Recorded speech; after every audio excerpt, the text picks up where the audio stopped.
wanted to get to the bottom of this and understand why the decision was taken that you did. We would like very much for you to be able to demonstrate to us that this was done entirely on a risk-based matter for public safety, etc., etc. And it is very frustrating if there is information that could help you in that doesn't come to light up front. And I don't think we should have to ask specifically for every single piece of information if you have things that you could give us that would assist us in this process. So we do have things that we've documented in the form. You are not going to believe what West Midlands Police have just admitted in Parliament. They surrendered to vigilantes and they used a search engine to justify it. If you want to see more videos like this, hit the like and subscribe button and don't forget to ring the notification bell so you don't miss a thing. Now let's watch this meltdown together and I'll see you at the end. Still hold over 5,000 Dutch police deployed. You still hold to that, do you? No, I remember when that was discussed at the beginning with the chair and with Lord Mann and ourselves. You know, the 5,000 was our assumption as to what were the inputs over those 3 or 4 days of the policing operation. Because I think the Dutch said more than 2,000 on just the day of the operation itself. They said 1,200 were deployed. They said 1,200. Sorry? They said 1,200. Sorry, I thought it was nearer to 2,000, but the 5,000 was a planning assumption from the Silver, which we discussed right at the beginning of when made up, in fact, the evidence in reality. was. That's not right to say it was made up. No, that's not right. That's really not fair. It was a professional assumption of what would be required over the period of days, and I remember yourself and Mr. Mann having that conversation at the beginning of the evidence.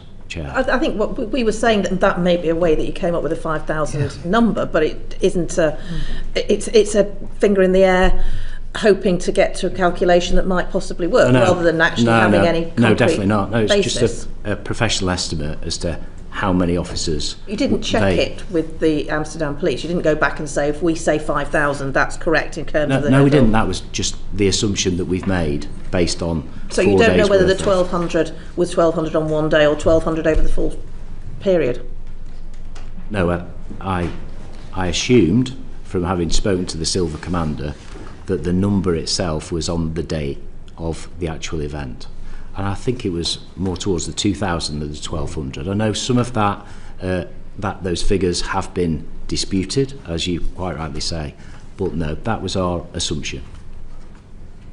You still hold the line that no AI tools were used in the preparation? Yeah, I've just got a note about that as well, because in your letter you asked as well around the some of the background of the information and the intelligence which we've provided, and there was a definite note that we've got to the bottom of in terms of the West Ham game, and I think the accusation, well, not the accusation, the summation, I think in the House, it was a question that was asked in the House, was that, you know, you've used AI, or West Midlands may have used AI on this particular occasion. We don't do that, we don't use the AI. The West Ham side of things and how we gain that information was one of the officers in producing the report. Usually they would go to, and correct me if I'm wrong on this, Mark, they would go to a system which has sort of reports, intelligence reports that all the football officers use over the country of previous games. They didn't find any relevant information within the searches that they made for that, and then they basically Googled, you know, when was the last time, and that's how the information came to be. So Google AI. The AI function on Google, is it? I'm told, I'm being really candid here, I'm told that they just did a Google search on that because they couldn't find it in the normal system. And as it transpires, as I've said and make really clear, that information was wrong. And I've apologized. We know that. We've gone through that. But why was your officer Googling? But we haven't routinely used AI. Why was your officer Googling to find information? If he looked in the usual place there wasn't any, why didn't he stop at that point? Why did he start Googling to try and find something? Because when you do one of these assessments, I'm fairly convinced that when you produce it, you look at when an event has last taken place. You try and find the information as to when it last happened, and you go to the football system and usually it tells you, but because these teams hadn't played for so very long, I don't think the information was in the system. Is that right? There's still, we've double-checked, there is no information held in relation to Maccabi playing in this country on the national football system, which clearly they've played, but there's clearly no incidents that were recorded. Isn't that your answer? Yeah, there were no incidents. Well, but rather than accepting that, you went, we'll find it somewhere else. So at lunchtime today, the Times has published a report from David Brown, the chief news correspondent, who has said that there's been an internal police report which said that the police received high confidence intelligence on the 5th of September that elements of the West Midlands community were planning to arm themselves. And did the police receive intelligence that there were locals that were actually hostile to this that would in fact be causing the trouble? Is this something that you were aware of? Where does this information come from? It's just been published at lunchtime today. I think that was the point I was going to raise, just around the broader intelligence flow. I understand that your concern that the only thing maybe the police focused on was the information from the Dutch. It absolutely wasn't. So we were very clear that there was a huge degree of consternation from the community around the arrival of Maccabi Tel Aviv, and that as a direct result of that concern, we got a lot of information intelligence to suggest that people were going to actively seek out Maccabi Tel Aviv fans and would seek violence towards them. So we had sort of like a bubbling position locally, and then we had the information about Maccabi Tel Aviv and the assessment from the Dutch commanders. You could have managed that in the way that we've been discussing with the Glasgow Rangers fans and kept in very restricted places, coaches in, not being allowed to go out into local community. That could have been managed. That could be managed, absolutely right. And there are a range of options available to all commanders when they are trying to police a range of risks. However, as the Chief has just referenced, the challenge, particularly when we got the information about Maccabi, was that the worry was that the Maccabi fans would target the community. And we saw that in the information intelligence, that we had people purporting to be Maccabi fans online who were goading local community members and saying, this is what you're going to get. So this was all forming part of the heat of the situation. So based on that, the commanders tried to make the right decision. That was reasonable in the circumstances. You've got a very hot community reception. You've got Maccabi Tel Aviv and the Dutch police saying, we feel they actively targeted community members. Those two things together posed a sufficient risk. And the challenge around risk decision making is public safety has got to be at the heart of it. So again, I understand the frustration, but there is no conspiracy here. This was a decision based on safety.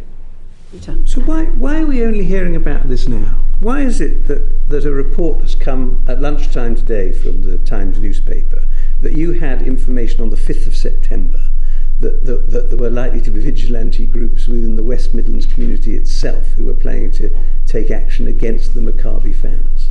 How is it that this committee is just hearing this for the first time? Well, I think this is the first time specifically that you've asked for that detail. That's what we tried. That's what we tried to get across. Absolutely outrageous. This is the first time that you... I think to be clear, we have wanted to get to the bottom of this and understand why the decision was taken that you did. We would like very much for you to be able to demonstrate to us that this was done entirely on a risk-based matter for public safety, etc., etc. And it is very frustrating if there is information that could help you in that doesn't come to light Understood. up front. And I don't think we should have to ask specifically for every single piece of information if you have things that you could give us that would assist us in this process. So overall then we have minutes that highlights that the decision was made in the absence of intelligence, that there is varying views, stats on what happened in Amsterdam, but the Dutch police have written to say that they don't recognise your version of the conversation. You told the Home Affairs Select Committee last time that that the Jewish community supported your decision, that 5,000, which wasn't true, 5,000 police had been deployed in Amsterdam, despite your own figures and the Dutch saying that it was 1,200, and that local Israeli fans had thrown locals into a river. and that you had not been subject to any political pressure, and it's now emerged that you met both the MP and other local activists. So my very quick question is, would you make the same decision again? Certainly, we're not an organisation that doesn't learn from things, and we treat each event on its own merits. And some of those things that you said, absolutely, in the cold light of day, looking in, do I regret the fact that that minute seems to have been recorded about a lack of intelligence? Because there wasn't a lack of intelligence, there was an abundance of intelligence. And I think that's unhelpful, I think that's misleading, and on behalf of the organisation, to the public, I apologise unreservedly about those types of matters. Did you catch that at the very end? I apologise unreservedly, and so he should. Let's look at the timeline we just saw. First, they made up a number, 5,000 Dutch police, to spread panic. Then, when asked for their intelligence, they admitted they literally just Googled it. And finally, the dark truth came out. They knew elements of the local community were planning to arm themselves. So what did the police do? Did they arrest the people arming themselves? No, they banned the law-abiding fans to appease the mob. This isn't policing, this is managed decline. It is two-tier policing in its purest form. My question to you is this. After admitting they use Google for national security and surrender to armed mobs, should the Chief Constable resign? Let me know in the comments. If you want to see more videos like this, hit the like and subscribe button, and don't forget to ring the notification bell so you don't miss a thing. Thanks for watching.